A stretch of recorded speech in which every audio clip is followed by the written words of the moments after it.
مالیې وزارت وایي یو شمېر وکیلان له خپل سیاسي زور په ګټې اخیستنې هیواد ته بې جوازه موټرونه راوړي.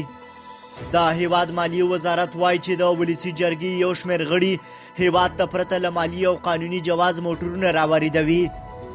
مالیې وزارت کې یو شمېر سرچینې وایي چې دغه وزارت د ګمرکاتو ریاست له تېرو څو میاشتو راهیسې تر 1000 زیات موټرونه نیولي دي. طلوع نیوز مالیې وزارت کې د یو شمېر سرچینو د معلوماتو پر اساس لیکلي دي چې دغه وکیلان غواړي چې د سیاسي قدرت څخه په ګټې اخیستنې یاد موټرونه پرته له ګمرک بازار ته وړاندې کړي. په ورته وخت کې د کابل ټرافیکو ریاست د ولسي جرګې له ځینو غړو دا ګیله او پرې نیوکه لري چې د تګ راتګ پر وخت کې ټرافیکي او ښاري اصول نه مراعات کوي او بې قانونه او سرغړونې کوي.